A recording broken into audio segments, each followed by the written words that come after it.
Salut, moi je suis Mathieu Aradis, je suis concepteur de jeux et ingénieur chez Yellow Brick Game. Puis on travaille sur Eternal Strands dont je vais vous parler aujourd'hui.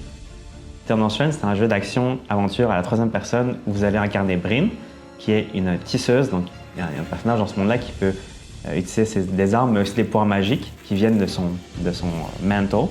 C'est assez unique la façon dont on a implémenté les pouvoirs. Ils utilisent la physique, ils influencent la thermodynamie, puis il y a beaucoup d'influence aussi avec le monde qui entoure Brynn. La philosophie derrière le combat dans Eternal Strands, je pense que ça commence vraiment avec les épiques.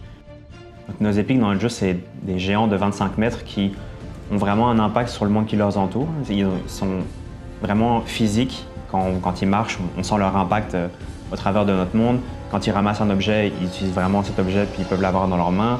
Ils peuvent pousser et détruire des objets sur leur passage. Donc je pense que dans notre jeu, ce qui fait que grimper sur un boss est vraiment différent, c'est qu'on ne veut pas seulement que ce soit un challenge de navigation, on veut vraiment que ça fasse partie du combat à part entière. On peut se battre contre eux en étant sur eux, mais aussi en étant au sol. Fait qu'il y a tout un gameplay qui va changer en fonction de comment est-ce qu'on approche le combat. Puis, d'un point de vue du joueur, je pense qu'on a essayé de vraiment donner des outils aux joueurs pour qu'ils puissent faire parler de lui-même sa créativité. Donc il va avoir un toolset de comme 9 pouvoirs qu'il va pouvoir utiliser et combiner de plein de façons différentes. Un peu comme on le voit dans Zelda, je pense, les joueurs peuvent vraiment nous étonner sur la façon de les combiner. Nous, en tant que concepteurs, on essaie de faire en sorte que ces pouvoirs soient le fun individuellement, mais en même temps de les rendre assez systémiques pour qu'ils puissent être combinés de plein de façons finalement.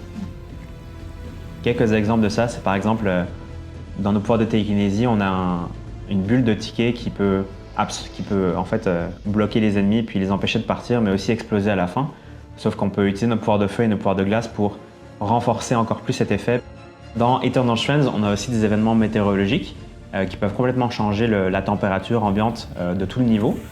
Donc comme nos pouvoirs sont vraiment basés sur la thermodynamie, par exemple vous allez pouvoir rencontrer l'Archon de la Forge et que vous avez envie d'utiliser votre pouvoir de glace pour pouvoir bloquer sa jambe, quand vous allez le faire dans un météo qui est le blizzard, ce pouvoir va être vraiment plus fort. Par contre, si vous essayez de le faire dans la sécheresse, la température ambiante va réchauffer beaucoup plus vite le pouvoir que vous allez utiliser, donc il va être moins fort. Donc ça ajoute une composante en plus au gameplay qui est assez intéressant.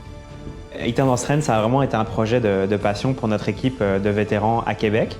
Puis on a mis vraiment toute notre passion dans ce jeu-là pour créer nos boss, notre gameplay qui est vraiment innovant. Puis on a vraiment hâte de voir comment est-ce que les joueurs vont s'approprier le jeu puis ils vont réagir justement à tous ces systèmes innovants qu'on a essayé de mettre en place. Donc on vous encourage à aller wishlister le jeu qui est sur les différentes plateformes. Puis on a vraiment hâte que vous puissiez commencer à jouer au jeu dès 2025.